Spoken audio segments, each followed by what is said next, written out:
Hi everyone, welcome to Ethernal Realms and welcome to this week's reading. We're going to see what your future partner is like.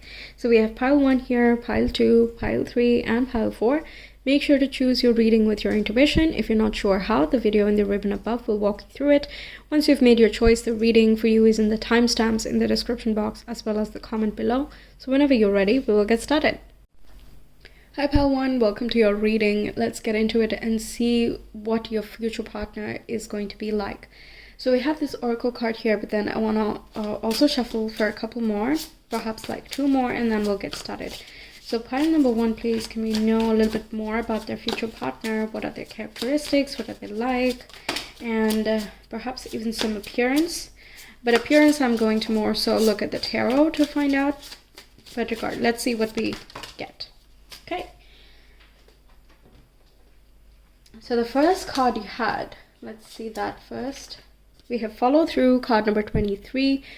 They could be 23 years of age, but that does not have to be. It adds up to number 5, which indicates that they can be someone who constantly makes changes and wants to like upgrade and up level in their life.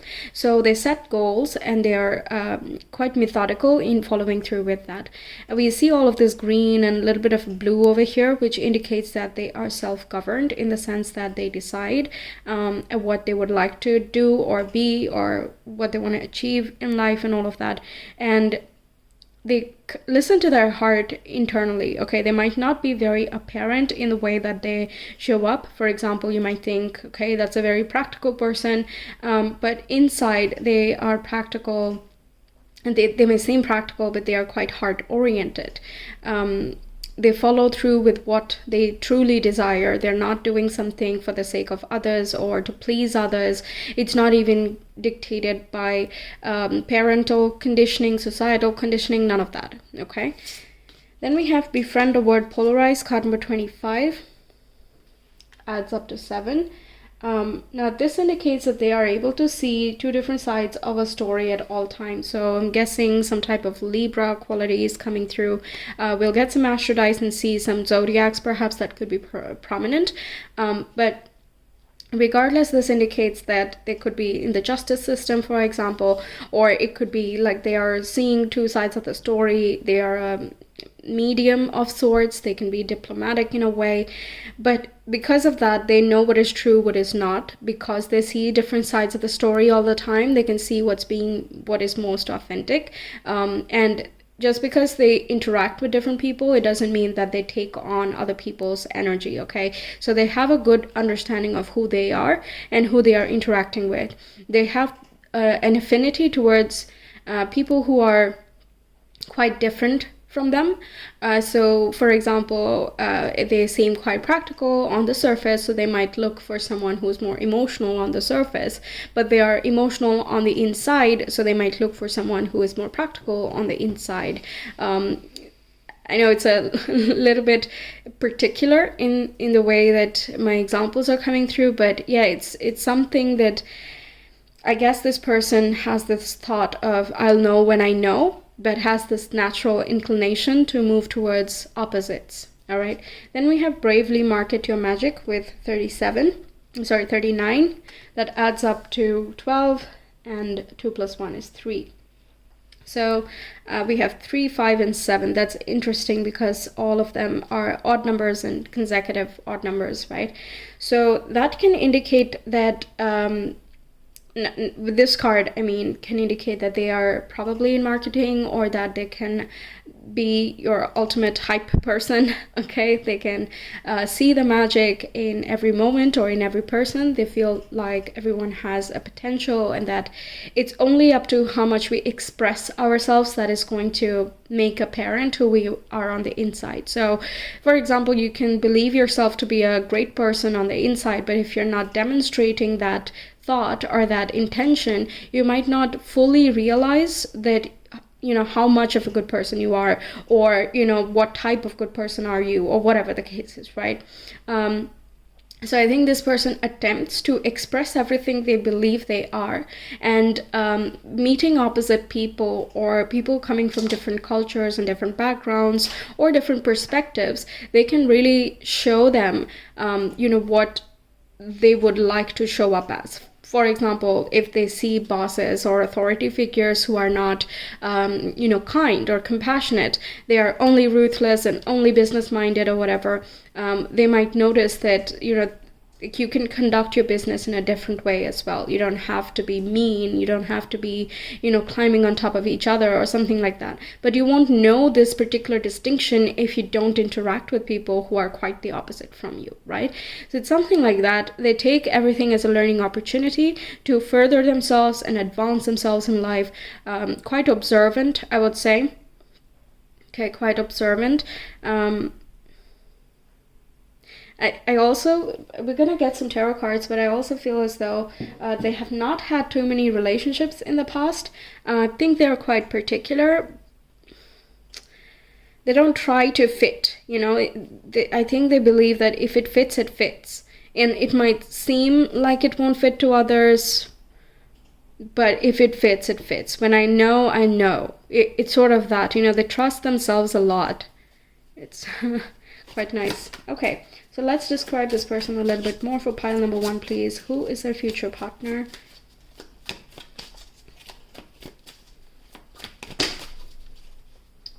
Okay, let's start with these and then we'll get some more cards. We have the King of Cups, that emotional, empathetic, compassionate nature that we were getting earlier, that's coming through once more. Master of their emotions, so it can be that they have a lot of emotions, but they also know how to handle them. Then we have the Hermit. See, the observational quality that I was getting earlier is coming through here. And it's because of this introspective quality that they have that they don't take on other people's energies into themselves. So they're not upset because someone else is upset, even though they can empathize and understand the other. Okay, very strong with distinguishing things. Now the Hermit also corresponds with Virgo, and Virgos have this analytical side to them.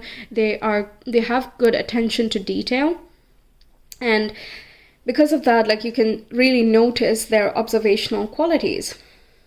So Virgo and some water sign, Cancer, Pisces, Scorpio, these two signs are coming through at this time. We also have the Star, which talks about Aquarian energy, and this talks about, being connected with the universe, being connected with your soul, the bigger picture. They might ask these philosophical questions quite often. That could also be a reason why they don't get along with too many people, not in the sense that they're arguing with others, but that they don't feel compelled to be in a relationship with them necessarily, right? They can get along with people, but they don't try to force anything to happen. They do manifest, though, consciously or unconsciously, not sure. Their process is quite manifesty, okay, if that's a word. The Star also indicates that they trust the universe and its divine timing, so they're not rushing through anything. That's kind of why they're not forcing anything to happen with anyone either. So if they are alone, they're happy alone. If they are with someone, they're happy with them. They don't try to end it. They don't try to make it work and whatnot. That doesn't mean that they're defeatist in any way. They absolutely follow through, right? They have that determination. But if it's right, it won't be that difficult. Okay, you won't meet that many resistances, or at least if you meet resistances and challenges, it is not that difficult to go through them because you have each other, those types of things. They are a little bit idealistic, though, so that's what I'm saying, that they might have a very high bar of who they would like to date. And by high, I don't mean they must have this governmental status, or they have to be the head of something, or they have to be the best at something. That's not what I'm saying, or rather what I'm getting, but more so like the example I gave earlier, like being emotional externally but practical internally, or vice versa, plus having some other qualities of they must they must be introspective also, but also fun. They should be idealistic but also emotional and sensitive to others, and just many little things where there's a lot of distinction. There's a fine line to everything that they're wishing for. When they say introspective, they're not wanting someone who's all the time introspective. okay? Because they themselves are not like that. They just introspect when it is needed or when it seems appropriate, or it seems more like a habitual process, like at the end of the day, maybe writing a diary or just reflecting on your day and your thoughts. They are also quite future oriented, and they believe that understanding the present moment is going to help plan for the future. So they don't want to be, daydreaming about some false connection if that is going to hamper the future connection. Okay, so they're quite oriented in that way, not wanting to ruin something that can be so good down the line. They're also quite trustworthy, and they're trusting too. I don't see any betrayals in the past because they're really wise. They can suss out people. If someone's like suspicious, they're just like, yeah, I don't know, I'm just not going to take a chance over here. If it feels right, I will know. They trust their intuition, their inner guide. They're quite wise in general. Both of these cards are about wisdom, and there's also a lot of humility. I feel like they owe their wisdom and experience to a divine part of them. It can be that they believe in their higher self or the universe or God or whatever, and they don't feel like, yes, I'm the best, I know all of these things about life and about the universe, but rather, thank goodness that I know. And thank you, universe, I'm really grateful that I know these things and all of that, and it really helps me out. I hope you keep supporting me, these types of things I'm getting. So I think they would be open with their emotions. Heart-to-heart conversations is not hard for them. And they're expressive just in the right way, such that they, they're able to work in a professional manner as well. So they're not so emotional that, they start crying or something all the time, but at the same time, they can really tell how they're feeling. If they're annoyed with a coworker or a project or something, they try to make the best of it. But at the same time, they admit to themselves how they feel, right? What else? Now, the fish I'm looking at, 2 fishes actually. So this here talks about prosperity. I feel like they're a bit of a lucky charm. Whoever they come into contact with and whoever they are fond of, their life improves. Okay? What else do we have for pile number 1? Who is their future partner?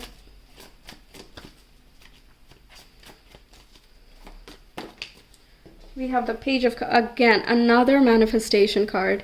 Also quite sensitive, emotional, empathetic. I think that's why they don't want to partner up with just about anybody, because they don't like the thought of getting hurt or feeling hurt. They're quite careful about who they trust and open up to. Not in the way that they're like closing themselves off at all, but they are very careful. Okay, we have the 3 of Cups, which talks about they're a very good friend. You can easily be a best friend with them, and also you can connect with their friends. I'm also getting that they have friends who are perhaps from different cultures, or they live far away. So let's say they're in America, their friend might be in Europe or in Asia somewhere. So, it's a long distance friendship, but, they might be connected through their school or through their college or something, and they just became fast friends, and they are an important part of this person's life here. Okay, so if you are to meet them, it is likely that if they, if you guys hit it off in the first instance itself, very soon after, once they are sure that they can open up to you, they are going to make a meeting happen virtually or physically, whatever is more possible. Now, the 3 of Cups again talks about being in alignment with the universe and having the support of soul friends and spirit guides and all of that, right? You can see that all 3 of them are looking up to the stars. So it's as though the soul family is here incarnated and they feel supported no matter what. Whether or not they are like in physical form, for example, they trust and they know and believe that there is someone up there who always watches out for them. It can be a grandparent, it can be a pet, it can be just, other friends. Or siblings from past lives and things like that. But they just trust that there is a much bigger plan at all times, and that they should just trust that, because there's no point in opposing it. You against the universe, come on, like, come on, right? So I think they trust that whole thing. Also, they're very easy to get along with. Like I said, they have people that they connect with from different parts of the world or different cultures, different backgrounds. It doesn't mean that they have to be best buddies with each and every person, but they can get along with them, or at least people find them approachable, very likable in general. 3 cups cards, so definitely quite emotional here. So I'm more inclined to say that they might be a water sign, Cancer, Pisces, Scorpio. They can have some Aquarian placements, so it gives them a little bit of a humanitarian touch. They could be part of humanitarian organizations, NGOs, for example, and that could be about like providing a service and helping people out who are less fortunate than others. It could be a part-time thing, or it's something they're very interested in, and that's in their long-term plans. So charities and other organizations.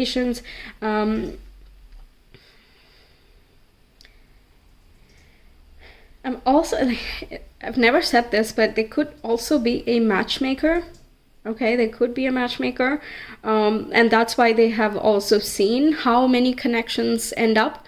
Like, you think on paper they are a perfect match, but then they may not be when you learn about the small little things, right? So I think they see that it doesn't matter how much the science is going to agree with the connection or what the numbers say or whatever. That is definitely a component, and it's something to work with, but it's not the ultimate thing that makes a connection, work or not work. So they trust that divinity within connections, and for one another to find a way to connect with each other at a different time, different place, whenever the timing is right, and that you'll know when you know.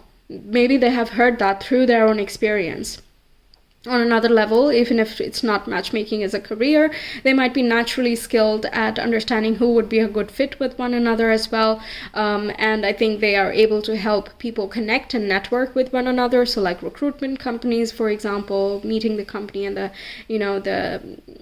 the clients plus the employees or future employees, they can find the right fit very well. It can also be that they have seen their friends go through some difficult times with regards to relationships or something, and they are quite particular as a result of that. But they also know that there are many situations where connections have worked, so they're not traumatized and hurt, and they're not trying to put their guard up or something. Very kind and generous as well. More so generous with their emotions and certain resources rather than time or something, because I think they value their time a lot. They're not wasting it, they're not dispelling it anywhere. So they make sure that the elements in their life is fitting with their goals and ambitions for the future. Okay, so let's see what else can we get about Pile 1's future partner. Pile 1's future partner. We have the first house, Moon, and Capricorn. Interesting. So Capricorn is another earth sign just like Virgo, and their moon could be in Capricorn, which is that they have trouble connecting emotionally, or rather expressing the emotions outside, even though they are quite emotional on the inside, but they are slow and steady with this process. It doesn't mean that they will never express, but you might not get to know their emotional side at first glance. But you will get to know that they are quite emotionally connected and available as time goes by, or they see that there is persistence and loyalty within the connection. Not only what you are going to contribute to them, but also do they feel inclined to contribute to you as well, right? With Capricorn here, it indicates that experiences are going to help connect with others emotionally. There has to be a shared experience or a shared adversity, so they might go for adventures together to see if there is a connection, or they might go through some challenge or competition and so on, not necessarily with you but with people, to see if they would get along with the personalities that are part of the challenge. They are definitely career oriented, but it's not in the sense that they need to be the head of something, but rather that they need to make a difference, an actual tangible difference in the world that they surround themselves with. So it can be forming a legacy within the family, so making sure that they have generational wealth, Okay, not only for the parents and themselves and partner, but also children and their children and so on. So they always look at the longer goal rather than what am I going to have for dinner today, or something like that. Yeah, they can't help but think about these things. If it doesn't make sense for the long haul, then it does. They're not ignited, they're not passionate enough to follow through with that. But Capricorn is a cardinal energy, which indicates they're always on the go, they're always on the move to achieve something or acquire something. You will never be bored with them, okay? And Capricornians, as well as Virgos and even these water signs here, they are quite loyal. The moon in Capricorn especially is like, there needs to be trust, and they make sure that they demonstrate that they're trustworthy, but at the same time they can sense if someone else is not. Okay, so that's what I have for you, pile 1. Thank you so much for being here. I hope the reading resonated, that you enjoyed, and that it helps you out. Let me know your thoughts. If you want a personal reading, you can reach me via Etsy. The link is in the description box. I will see you some other time. Until then, take care. Bye. Hi pile 2, welcome to your reading. We're going to see what your future partner is going to be like. We have one card over here, but I would like to get 2 more, get a little bit more details, and then we'll get into the tarot. So pile 2's future partner, please. What can we know about their attitudes, their preferences, personality, anything that we can get?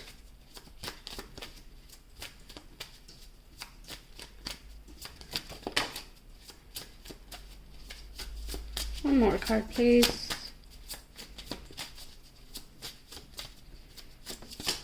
Perfect. So, the first card that came out for you is Prosperity, Sisters, Our Happiness and Joy. Card number 36 adds up to 9. Then we have Feed Your Artist. Card number 28 adds up to 1. And we have Light in the Unexpected. Card number 16 adds up to 7. This corresponds with the Tower energy, and I've not seen this in quite a while. Yeah, it's been more than a year, I think. Wow.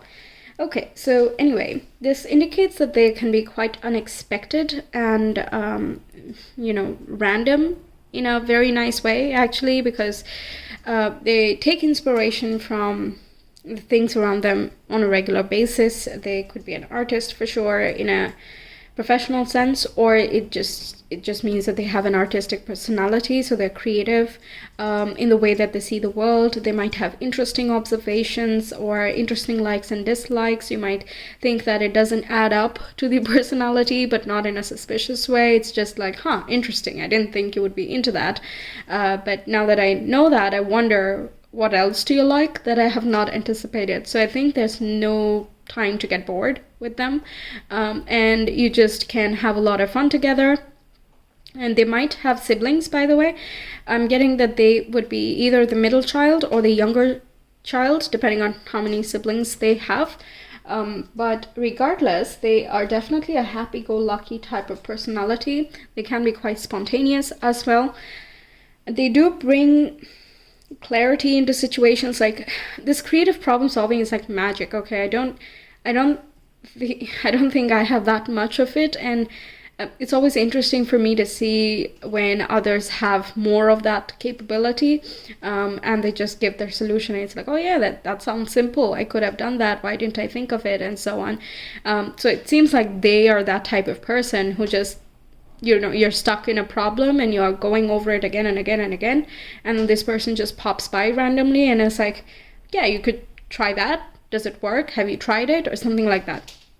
So they're quite simple, their solutions are quite simple, but they're also creative and just goes out of the mainstream in a way. You could say that while growing up they were a little bit rebellious because of this Light in the Unexpected here. But at the same time, I feel like they were quite charming, so they got away with a lot of it, okay? They didn't have anything malicious in mind. It was like rebellious, but like not in a disruptive kind of way. Like, if my parents like this, then I'm not gonna like it, something like that, which is quite harmless. And because they are quite, or are quite charming, they kind of got away with it. The parents would be like, fine, don't eat your vegetables, or fine, then don't do it my way, or whatever the case is, right? A little bit of the backstory that came through. But now I feel like they understand why the rebellious streak was. They can fully admit that it was a phase. And that doesn't mean that they stopped being rebellious fully and now they're ready to conform to everything. Of course not. But it did educate them on how to carve your own path. Okay, that's kind of what we try to do when we are in that rebellious phase. Right, we're trying to do things our way and see if we can do it, see if we can be autonomous. We're trying to like prove things to ourselves and the world and all of that, and if make our space apart from the family unit and all of that. So they realize that they are capable of many different things that they would not have explored or understood if they did not step outside of the boundaries once in a while. That's why I think the creative problem solving comes in. They can be very quick as well. You think that they're not listening or they're not understanding or that they would not understand, okay? But you'd be very pleasantly surprised that they do, okay?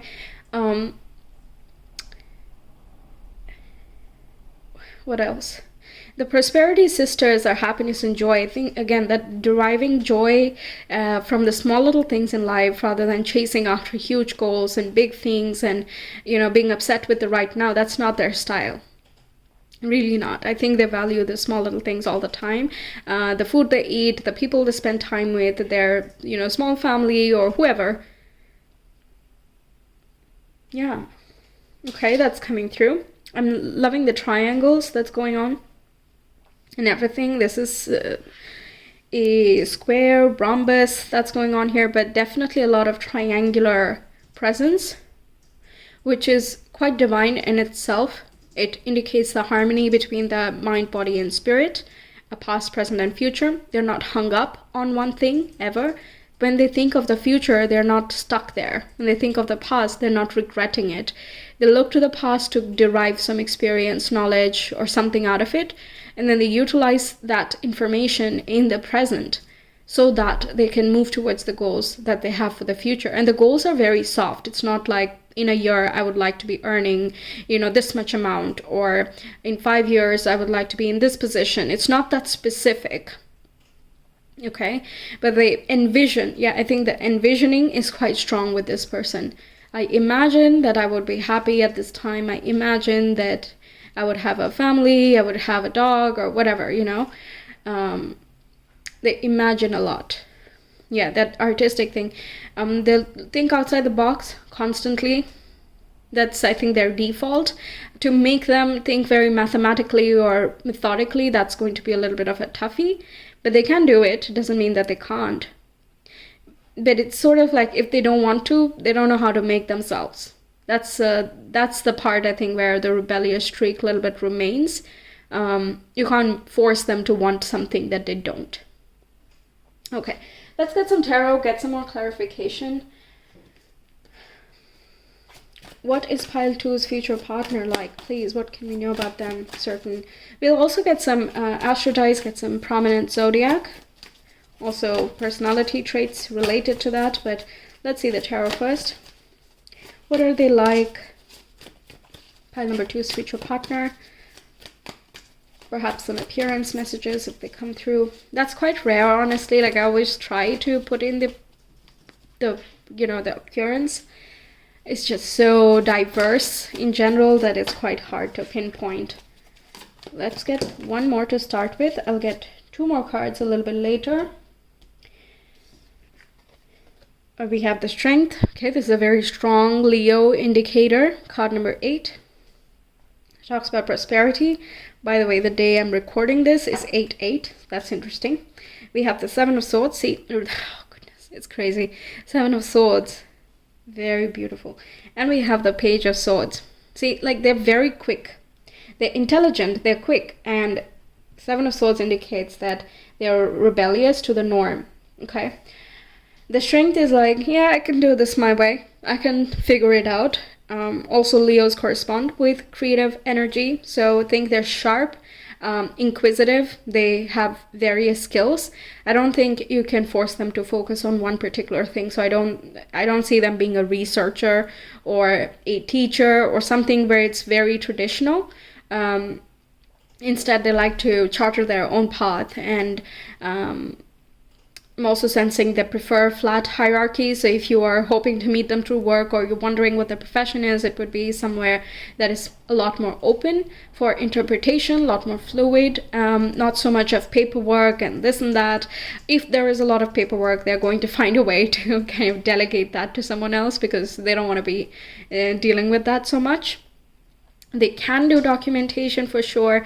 They can do all of these smart talking. I think their street smarts is really high. Page of Swords indicates that they are well educated, or that they like learning, because it expands their mind. It shows them different perspectives, and it jogs their ideas as well.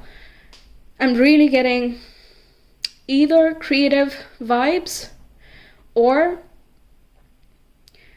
someone who provides solutions to others, okay, on a more professional level.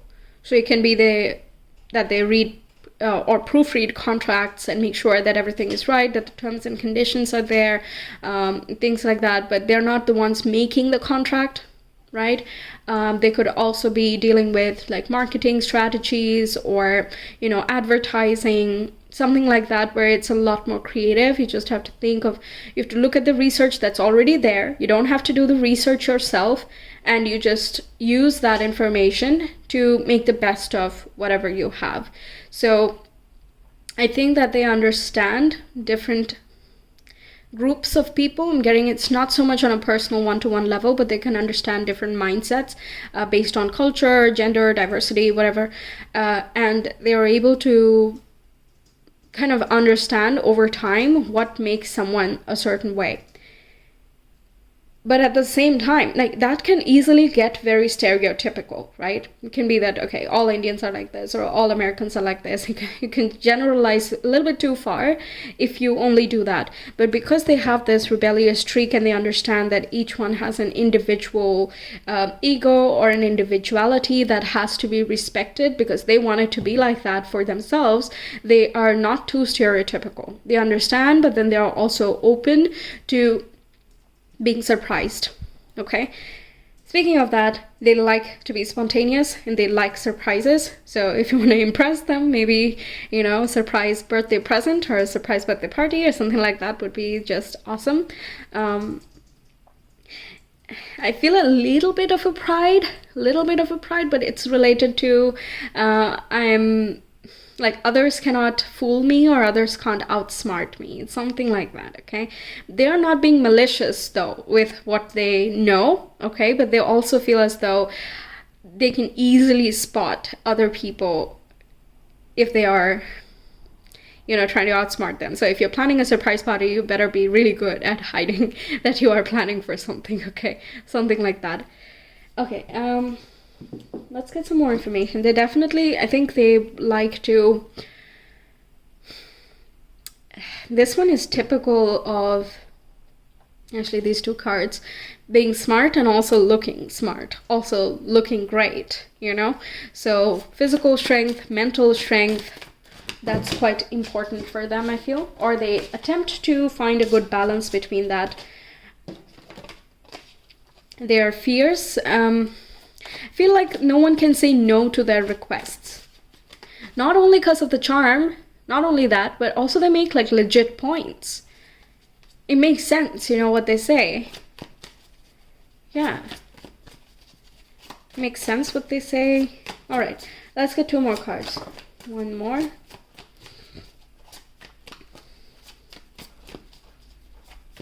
Luxurious hair is something I'm getting. They could have long hair, but it doesn't have to be the case. They just have very good quality hair. A conversation, witty humor, you are going to experience that. They're definitely someone like unexpected. Okay, we have justice. Yeah, see, something related with contracts or legal procedures. Again, seeing what is right, what is not. Finding balance in life. Justice is connected with Libra as well, so it can be that they are involved as a liaison of something, or it is like they're diplomatic in some way, so they can see what is the system, what's the corporation, and all of that. I'm also getting that they are very good at finding loopholes, in like legal procedures, so really good for tax returns, right?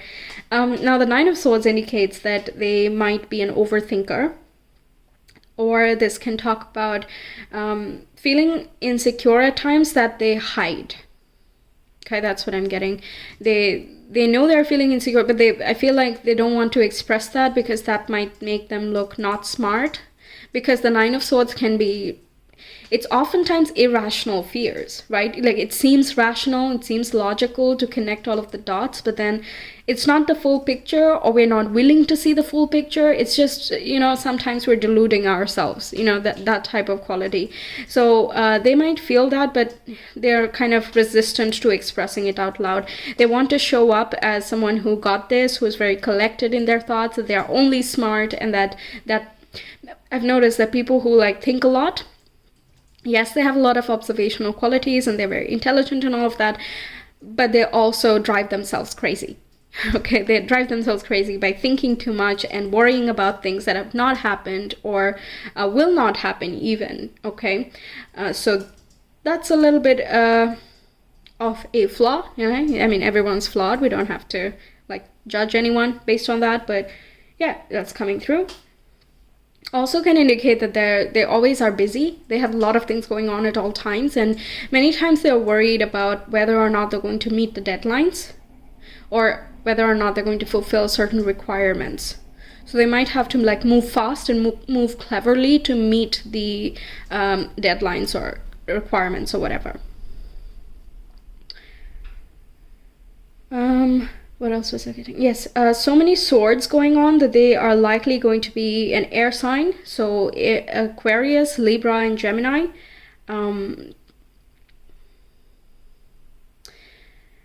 Also, yeah, I'm getting that wherever they work or whatever they do as a way of living, that could be quite fast-paced.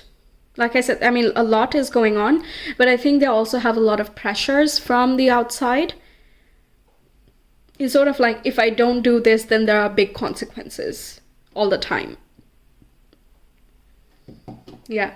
Now the Justice talks about that karmic reward or karmic retribution, rather. It doesn't have to be a reward necessarily. But I think they do know what happens. They understand the whole cause and effect of things. Like, if you do good, you're going to get good. Do unto others as you would have done unto yourselves, and things like that. So I think they understand that over time, things are just going to equalize and balance out. So they are not malicious in that way, because I think they understand that. They might have been reckless in the past, and they saw the consequences, and, they kind of learn from that, and then they move on. Yeah. Okay, so that's something quite clear. I do want to get a clarifier though for a couple of cards. Can we have a clarifier for Nine of Swords first, please? Pile to switch your partner.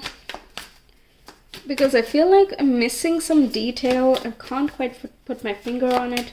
Maybe it's in my head, but we'll see. That's way too many. I'm just going to take this one.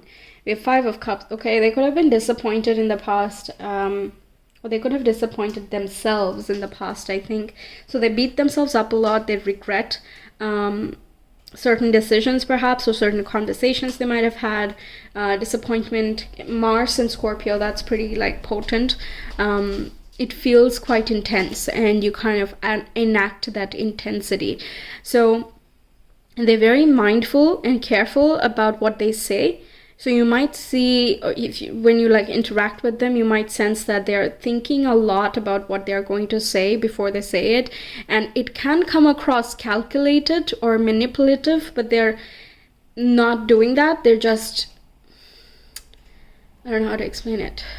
They're not trying to hurt, well, they're not going to hurt anyone, but they are afraid that what if I hurt someone, or what if I say the wrong thing? What would be the consequences of that? Like overthinking things. I think that's their issue. And it could have been because of past disappointments or trauma. I'm getting maybe some karmic connections that have occurred in the past, and that has affected their confidence in some way. Yeah, so it's secretly I don't know why I'm getting the secret, but secretly they have a lot of negative thoughts about themselves, but on the surface they might appear quite confident and as if they know exactly what is to be said. In the end, I think they just want someone who is willing to understand them because they're not malicious internally, and someone who can like help them out, or at least someone they can trust, because with strength here it's about loyalty as well. When we talk about Leo energies, they demand loyalty, they're protective of what is theirs, be it a thing or a person or whatever. Okay, so they are seeking that all the time internally, but they also have this other half of them which is like, I don't know if that's even possible. What if what I want is not existing? That's their fear. Okay, what else can we find out about pile 2's future partner, please? They're afraid of disappointing and hurting others. It can be like parental figures or like society as well. Like I said, they have a lot of consequences riding on them or pressures from the outside. Like if you don't succeed in your work, then you are going to face these troubles and whatnot. Okay, then we have a 5th house, Cancer and Venus. So they were very sensitive as a child while growing up. Also, they're going to be very, very caring of any children that they have in the future or they have at this time, depending on your situations. But apart from that, this says that they are quite creative in nature, and they are quite empathetic and compassionate as well. They are very talented in thinking outside the box, like I said, but they like to operate within their comfort zone in order to unlock this. So they need to be first comfortable with you, and then they show this side of them. Before that, they might be coming across as more smart and can be a little bit of a know-it-all if you're going for a competition or a challenge or something. But again, like you would appreciate having them on your team or something. I want to know a little bit more.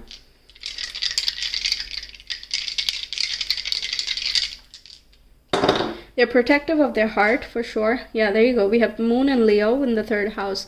So they perhaps travel a lot, but it might be like short distance. So intercity travel, maybe their work is elsewhere.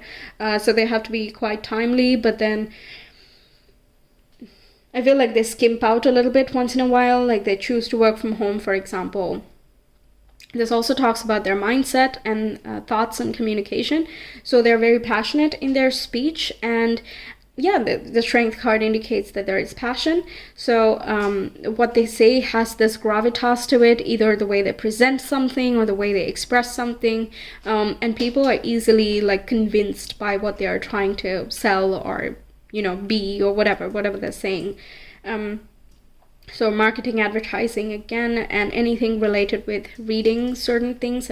Again, don't feel like they're writing things, but more so having an awareness of what's going on in the world, what's going on around them, and all of that. They like to be in neighborhoods where they can like connect with people, so like-minded people, like-hearted people, things like that. That's what they locally surround themselves with.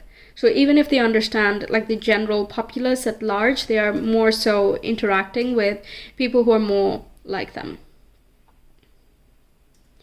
Smooth talker. That's something I'm getting. I just heard that right now. It popped in my head.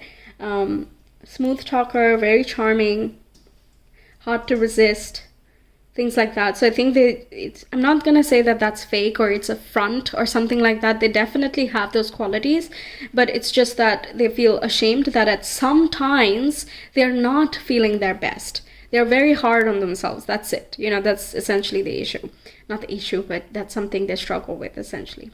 Okay, and so that's what I'm getting for you guys. I hope the reading resonated, that it helps you out, and that you enjoyed in general. Okay, let me know your thoughts. I will see you some other time. Until then, take care. Bye. Hi Pile 3, welcome to your reading. Let's get into it and see what your future partner looks like, is like, behaves like, and so on. I'll try to get some appearance messages, but that's not really what tarot is about, but we'll see what we get. Okay, well, first of all, I want to get 2 more cards beyond this oracle message to get a general overview of what they're like, what they're motivated by, what are their perceptions of the world and others, relationships perhaps. So let's see, pile number 3, please. Their future partner, what are they like? What can we know about them? Okay. So the first card that came out was Change, Make or Make Waves. Card number 45 adds up to 9.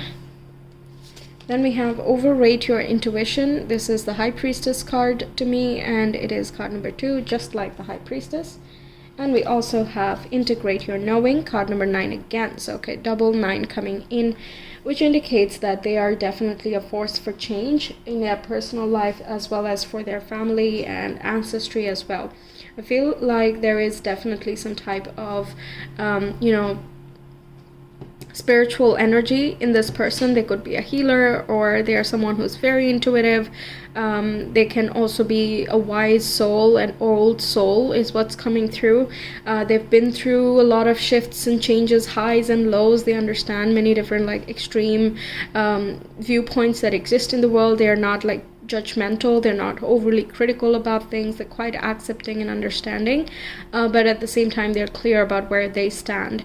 They always listen to their intuition, and I think that came because they experienced what it was like to not listen to their intuition.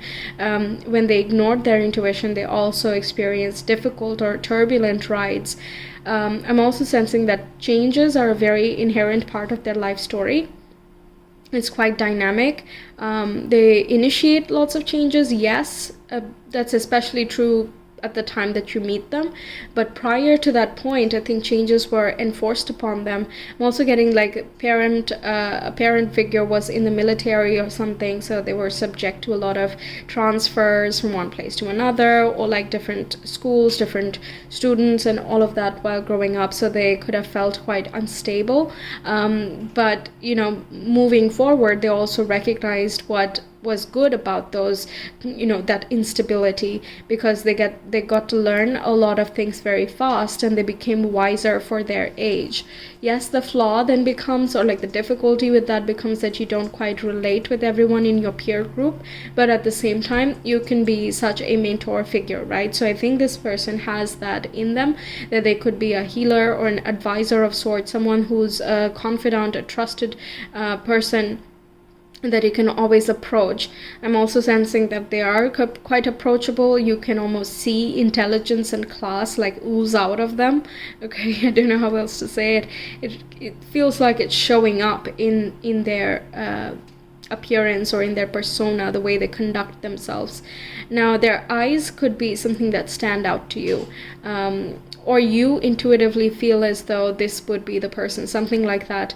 Can be the way they look, the way they move their eyes, or what they observe, their perception of things, all these varied things that's connected with the eye. I'm also getting that they might be a visionary. Okay, they see things that people don't. Of course, it can be in terms of like supernatural visions, so dreams that come to fruition, or the symbolism within dreams coming to a reality, but it can also be more so like inventiveness, originality, that innovative spirit is just coming out very loud and clear. But the thing is, this is something that they only know, is that they don't consider themselves a true innovator. They know they're original, they know they're unique, but they would not describe themselves as being an innovator, but others would. And why I feel that is because they know why they are the way they are, meanwhile other people don't. So how do I explain this? The way that they put all the information from life, from experience, education, people, whatever, the way that they put those pieces of information together, how they add all of these experiences together, that is something that makes them stand apart from the crowd. You can very easily see that this person is different. Like if you go to a concert or somewhere that is a little bit crowded, you can see that, okay, even though this person appears like my age group or my, you know, type, they are clearly different, but you may not be able to immediately tell what makes them different. And it's this intelligence in class and the way that they see the world. It's quite different. So to other people, it might seem like, what, that's not normal, or like normally we don't think like that, we don't see like that. And therefore they come across as quite innovative and new, right? But they know that it's not really new, but it's like that experience has come through one of their travels or one of their setbacks in life and challenges and what they learned from those things and so on. So to them, it's an educated guess or an educated, you know, trajectory to follow down. But yeah, others might be quite impressed with them. I can easily, like, it's so easy to see this person in a leadership position. I'm not even kidding. Okay, like they are made for leadership positions. I'm not saying that they are already a leader by the time you meet them. Maybe we get some indicators through tarot, but through these cards specifically, I'm not sure if they are already in a leadership position at the time that you meet or something, but they're definitely going to be successful whenever they achieve that goal. But I don't think they're waiting and wanting and starving for that position. There's like no desperation at all from this person, like at all. They are so grounded, they're humble, but at the same time they're elevated. They can infer very correctly, okay? So misunderstandings are not going to be a problem with this person. Yes, I think that's the best way to put it. Yeah, misunderstandings is not the biggest issue you might encounter with this person. They will sense when you're not feeling good. They will sense when you're feeling happy, what makes you tick, what makes you enjoy things, what you are like, you know, everything they can sense. But it's not like they're like actively trying to be hawk-eyed and just observe you and just understand everything about you. It's not like control-y like that. Okay, so let's see some more for pile number 3, please. What is their future partner like?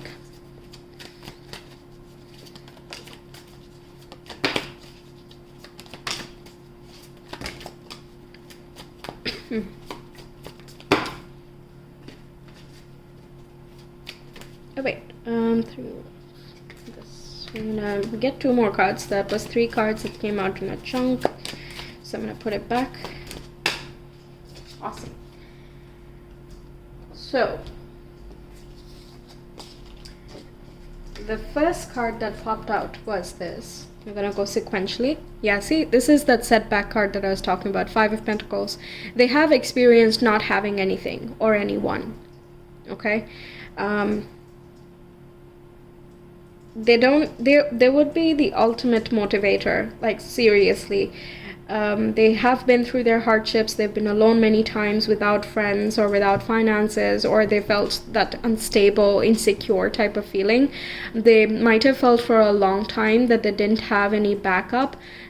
Not that, you know, they don't have a support structure people wise, but you know, when you move around so much, it just feels unstable because you feel like nowhere is your home, like you don't belong anywhere, and you're always constantly trying to, you know, learn new things and talk to new people. It's always like new, and it can of course be exciting, but then it also gets old after a while, like if you keep on doing that, right? So I feel that's where it comes from, that they feel lonely even if they are surrounded by people. Yeah, but I also feel like they kept it to themselves for a long while, and they carry around that, you know, there's no point of, or at least they used to carry around that feeling of, maybe I cannot connect with anyone on a stable level, and that there is no point of forming a relationship because I'm just gonna be taken away from them, you know, and no point in being close friends with anyone because I'm just gonna be ripped off from that connection for some or the other reason. We have the Queen of Wands. They're definitely liked by people around. They are leadership personality for sure. They're quite charming. They can be jovial, light of the room, like I said, strong motivator. And I never usually talk about this black cat here, but I'm getting I'm getting that they can understand the story behind a person, so they don't take anything at face value. They're not like, oh, you seem happy, so I'm just gonna leave it at that. Even if you're like crying inside, they are going to see that you seem happy but you are crying inside. Okay, very sensitive like that. But they won't be like, hey, hi, are you upset? You can cry on me. They're not like that. But instead, they will go out of their way to find something that actually cheers you up. They're an attentive listener, and I think they have been an outsider for a long time, so they know how to make other outsiders feel like a part of the group or the family or whatever. They're quite sensitive of what an outsider might feel, like wherever I'm just getting a story, wherever they went in their childhood or something. Let's say they're jumping from state to state or school to school or whatever, and people over there, they're trying to make friends, but everyone has this inside joke, inside stories and things like that, so it's very hard to become a part of something. So they empathize with the outsiders, essentially. Okay, so because of that, they developed a very strong social ability. They can talk to anyone, they can get along with anyone, but they can also empathize with people who are not part of the group. That makes them even more likable and charming. Next, we have the Eight of Wands. Yeah, good talker, conversationalist, fast decisions, fast moving, very confident in their approach. I'm going to say that they are a leadership personality by the time you meet them. Eight of Wands also indicates that they might be frequently flying. I don't know why I'm getting flying, but they are frequently flying or moving around or traveling, something like that. This can be even talking about how quickly their life has changed and how fast they have grown up.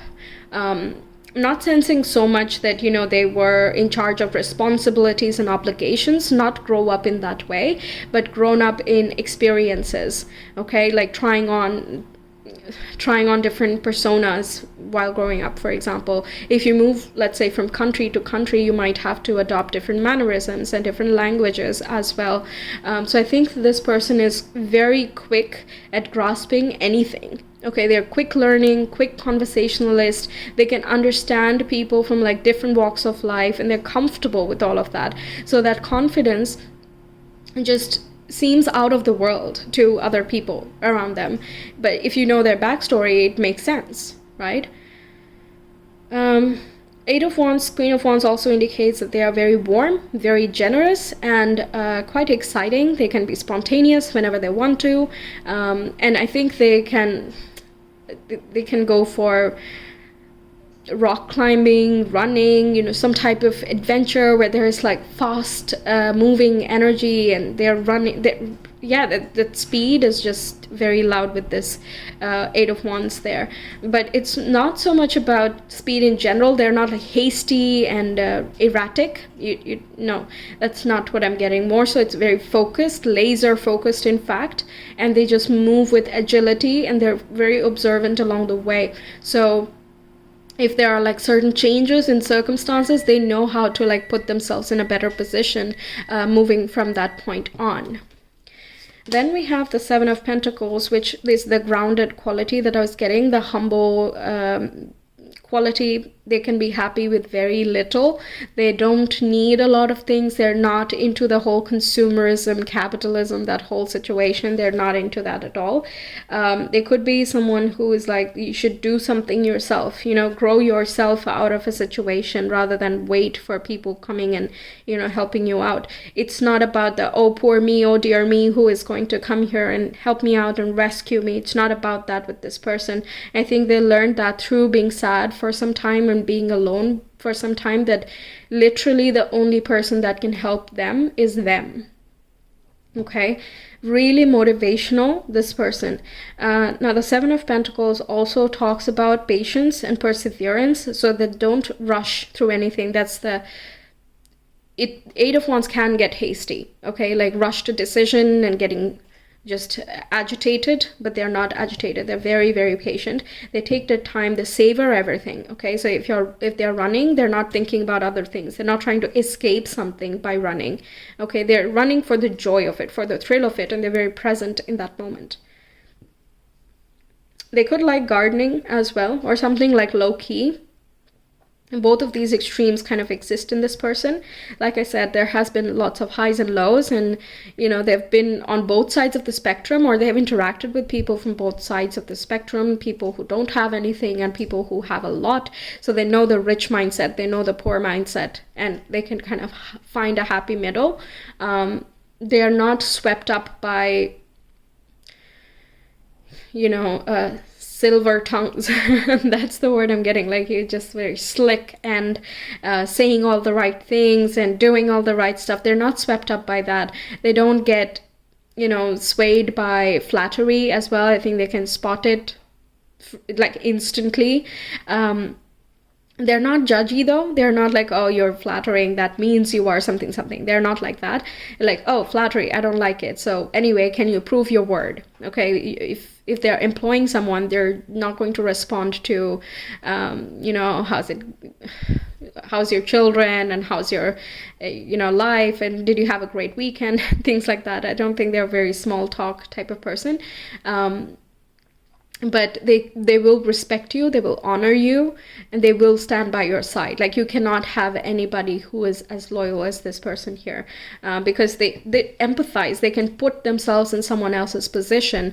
So when it comes to work, they're all about work. When it comes to enjoying, they're all about that. It's like very clear in that way of what they're trying to achieve.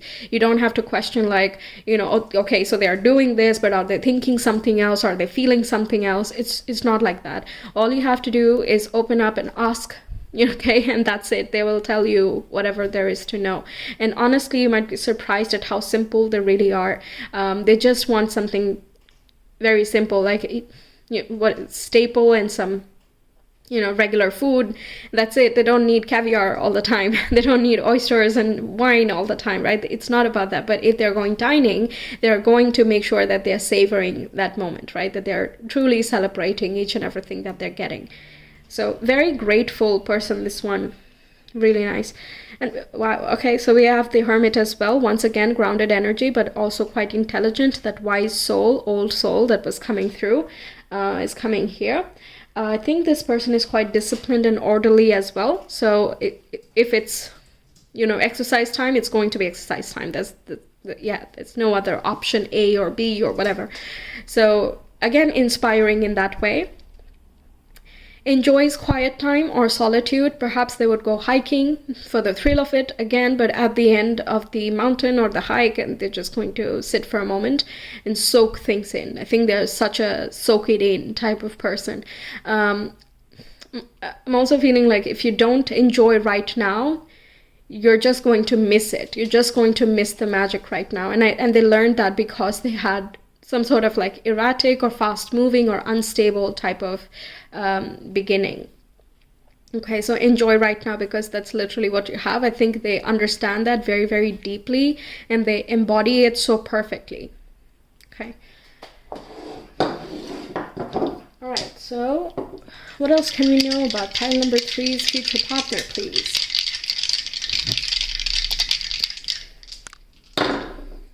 Jupiter, 4th house in Aquarius. Yeah, see, they have had many homes, but their home has been subject to change. Now, Aquarius, again, is empathetic in the way that, everyone should have equal privilege. Everyone should have equal opportunities. They're sort of like that. It's more humanitarian, more broad-minded. But regardless, there is compassion that's exercised through Aquarius in that way. And Jupiter is quite generous too. So I think like they are quite compassionate with people who don't have enough, So they can be charitable. They can even, if they have the home or the resources, they would happily just give it for free. They're quite open like that, and they don't feel like they're not going to get more, or that they won't be supported by the universe or something like that. They just trust that they have lived with very little, so they don't get afraid of losing anything beyond that point. Like, that was the lowest of the low, and beyond that point they can just deal with any challenge. They're very calm in every situation and very level-headed. Okay, Aquarius is also able to, make sense of very big picture topics. Like, talking about politics and the connectedness of every country and every part of the earth with like the climate, for example, whatever, just the bigger topics, they are able to understand it very keenly. They can also practice it or teach it to others very well. They could be a researcher in terms of profession, but a leading researcher of sorts, okay, or like conservationist is something here. Is that a word? Is that an occupation? I think so. Working with forests, planting trees, and maintaining nature, or being part of like some reserves and ensuring that the species are maintained, something like that can be a part of what they do, or at least something they do on the side. It is seeming as though they have felt quite detached from their family while growing up. It could be that they were quite performance-based or like informational. They mainly talked about these bigger topics, which was not really about emotions or anything. I'm not sensing that they are uncomfortable with emotions, okay, which generally would be a result of a detached family, but it's not something that's dripping from their face or something, okay? They're not going to especially cry in public or whatever. Like, they're not actively trying to hide it or deny it at all, nor are they trying to, showcase it overly. So yeah, quite level-headed in that regard as well. So with the family, it's more of an intellectual attachment rather than something emotional. They do what is right, and I think justice is something that's talked about in the house. What's fair, what's not fair, what's meant for everybody, what's to be shared, things like that. So their generosity as well, they get from their family background, or it's just something that they have inherently, and their family kind of reinforced that, or the society reinforced it. They have been uprooted from their home multiple times.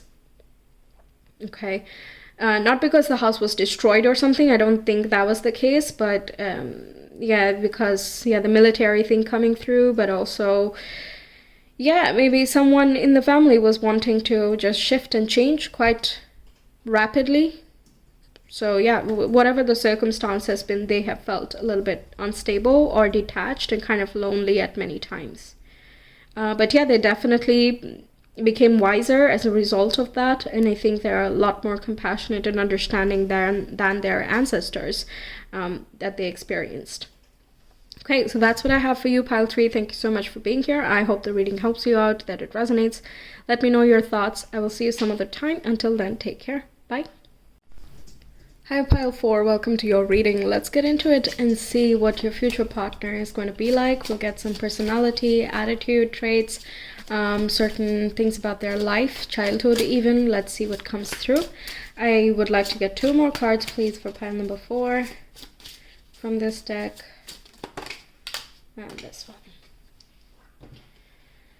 Alright, so the first card that popped out is Creator Air, which corresponds to Aquarius, Gemini, or Libra, and they are a strong communicator, quite intelligent as well.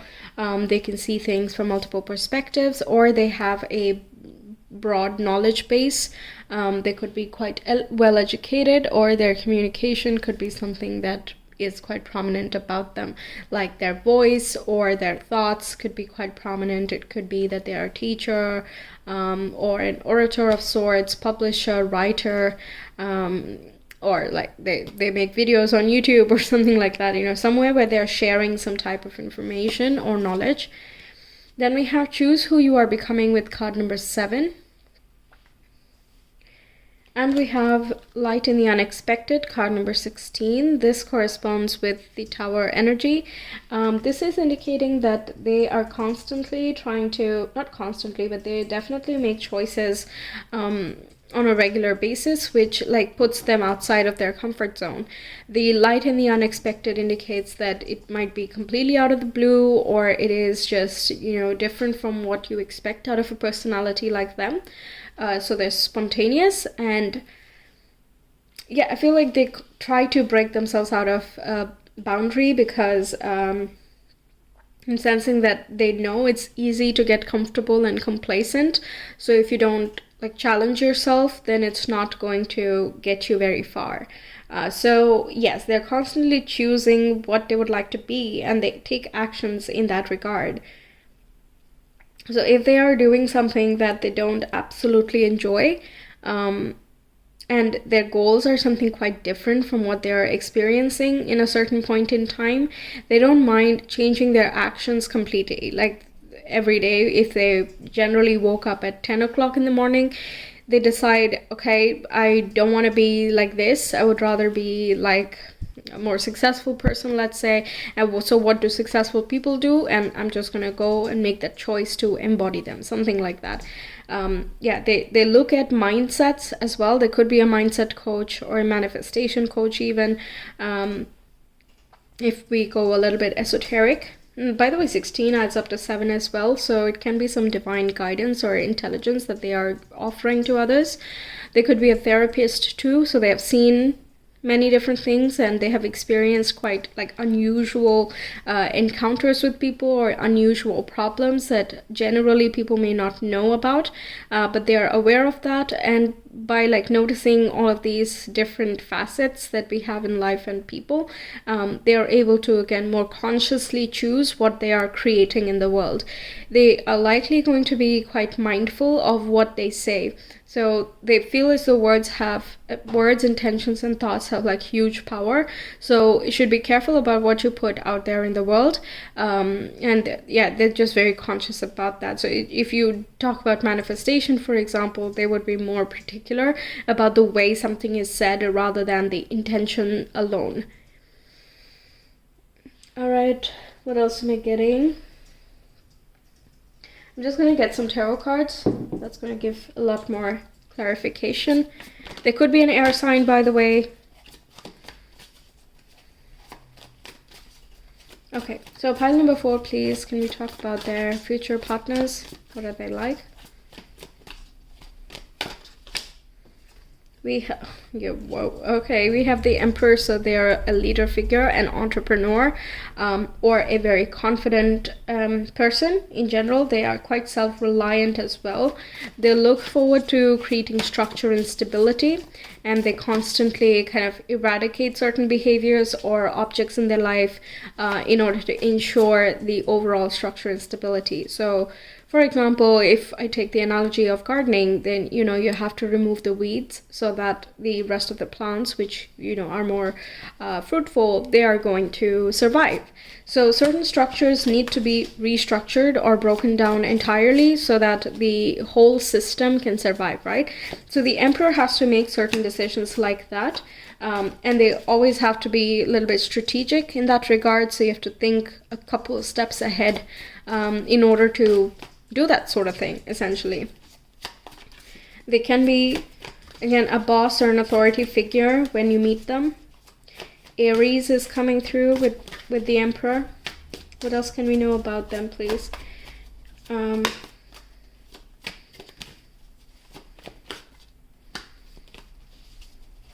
more cards about pile 4's future partner.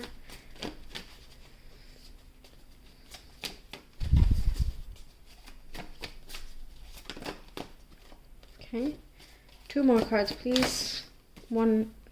Yes.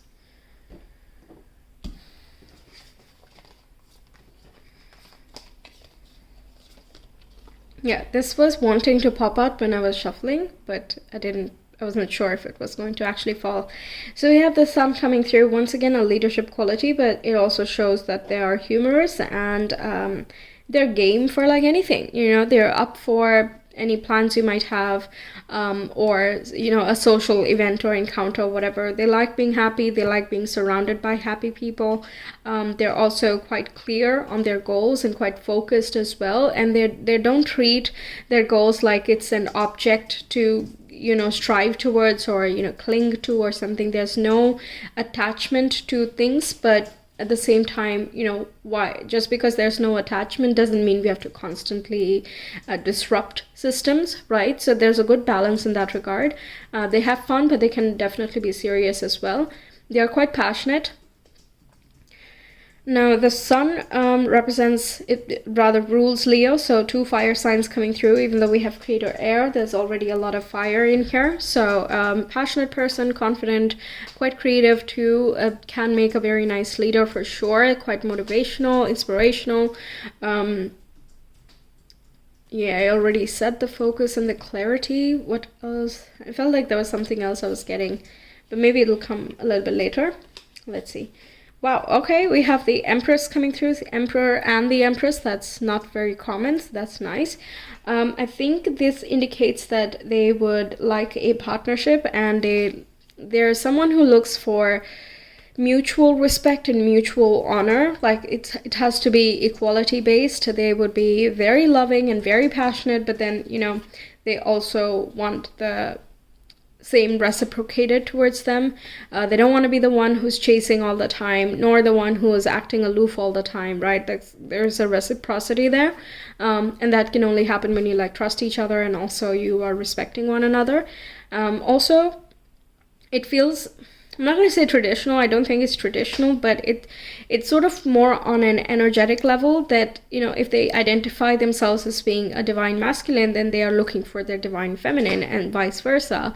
And what that means is not in terms of like who does the cooking or the cleaning, but rather, you know, who's more of an attractor, who's more of that manifester, and who's the one who's more of the doer or action taker, like who thinks more on the outside level, who's more adept at looking at what opportunities are there and how can you maximize them, versus who's someone who can make the space for that something to come towards you, right?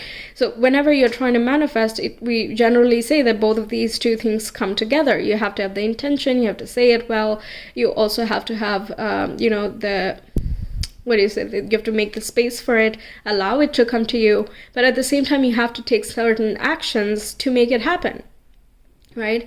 To actually open up the doors in a realistic or a more tangible type of level.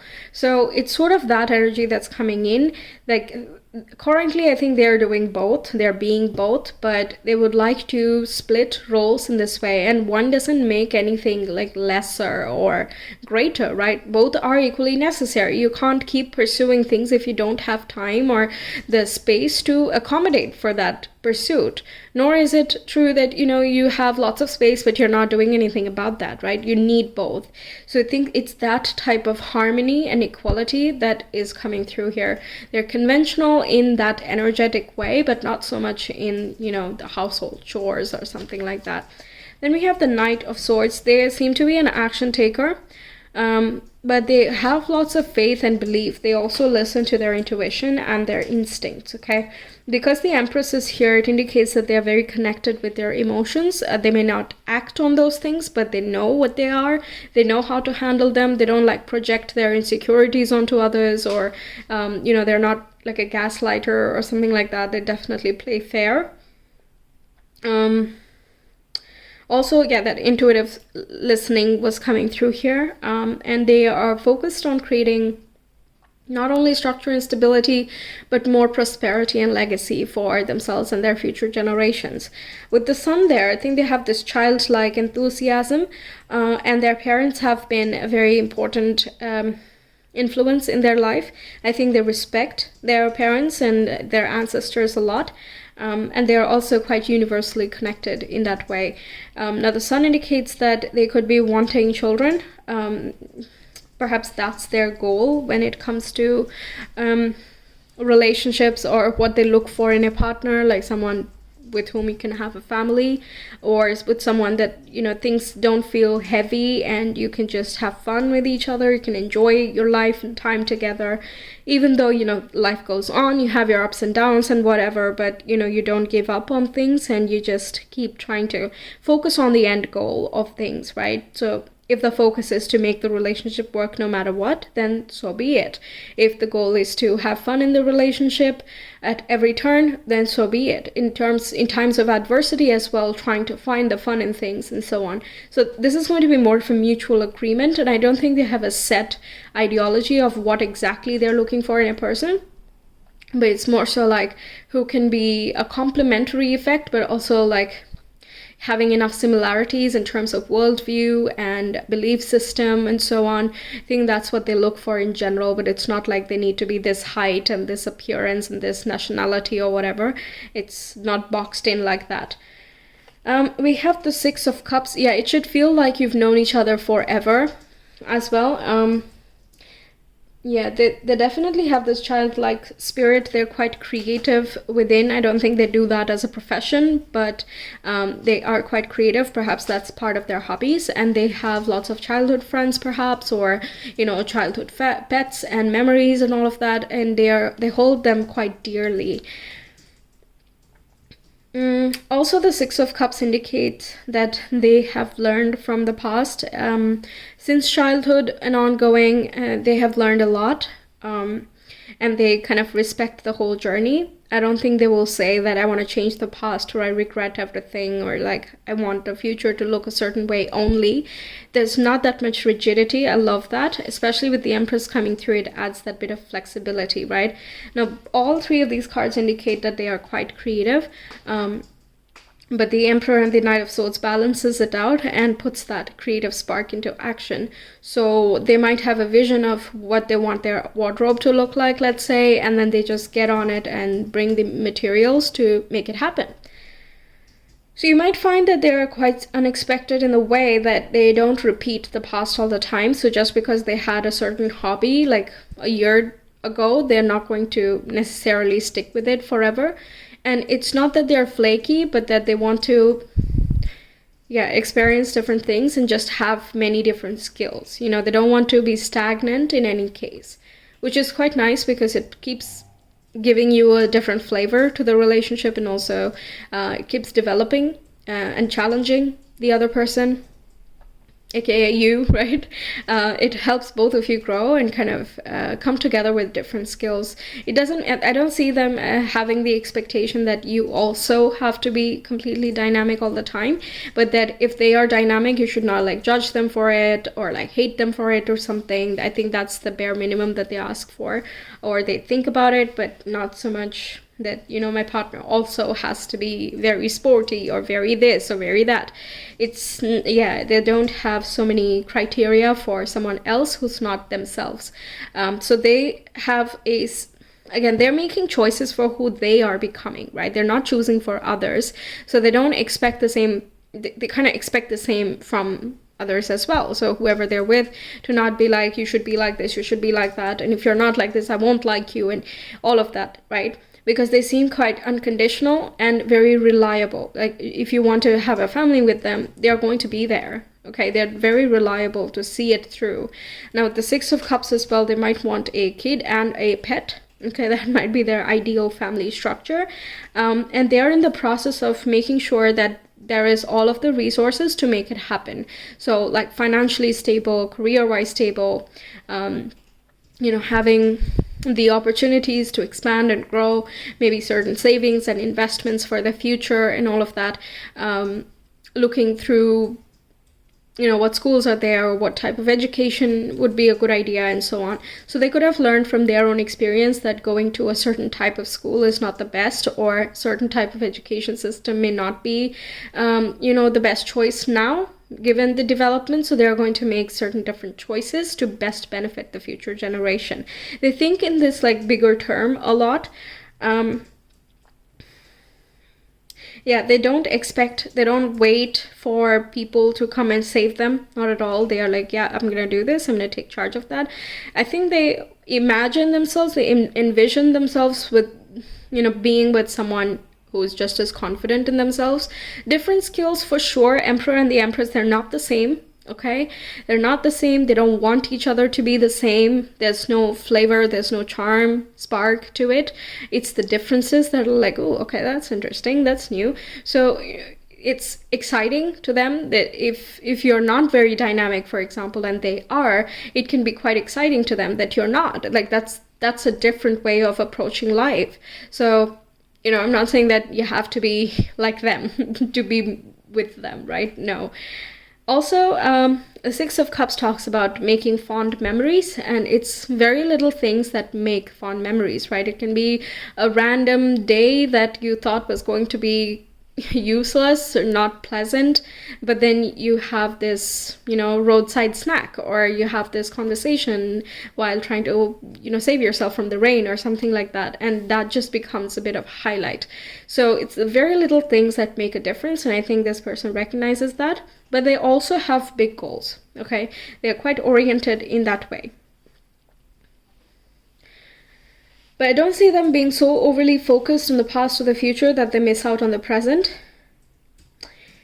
Maybe so. I feel like they think they struggle with that, and having someone in their life and having all of these, family structure in their life is going to stabilize them a little bit more.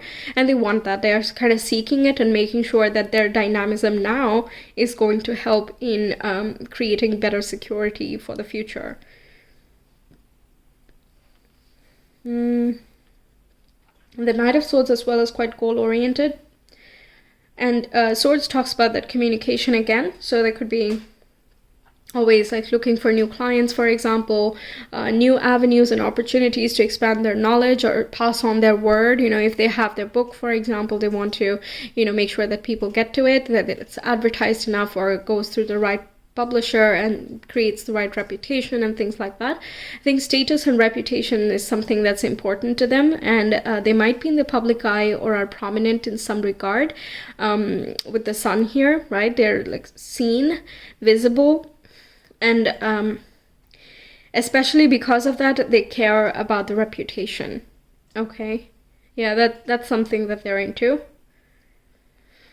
I think that's why also they have this thought of be careful what you say, because that can be misconstrued, especially if they're like a little bit famous, right? It can be difficult to just say whatever you want. So yeah, I think that's something important. And I guess that's why also this running type of situation is coming through, where you're constantly moving from one thing to the next, maybe to create a better sense of privacy, because it's not running around aimlessly. That's not the Knight of Swords. Okay, it's very oriented towards something. So because they're wanting these types of things where there's freedom, you can just play in the sun, you can just be you and all of that, that's essentially what they're wanting. It could be that they have experienced the lack of privacy, or they have desired privacy and like a safe haven of sorts, so that everyone can be as they are. They're about liberation and freedom, so they would not want someone else to become like them. They're not going to force them, at least. They're just being them. They expect others to be them, and that's it. It's really not that complex with this person. Emperor is also quite direct in communication, not in a rude way, but like just, I don't like this, or I do like this, or whatever. And there's not that many layers to it, or rather, like, yeah, they won't like say one thing and do another. That's why I was getting that reliable energy, right? Okay. Speaking of reliability, I mean, the sun is there, right? The sun is coming through here as well, but the sun is also always there. It's just because of the clouds or something else, we don't see it once in a while, but yeah, the sun is reliable. Okay. What else can we know about pile 4's future partner? We have Virgo, Mars, and the third house. Again, the third house. So the communication, writing, speaking, publishing, advertising, marketing, social media, prominence like that is, again, being highlighted. I'm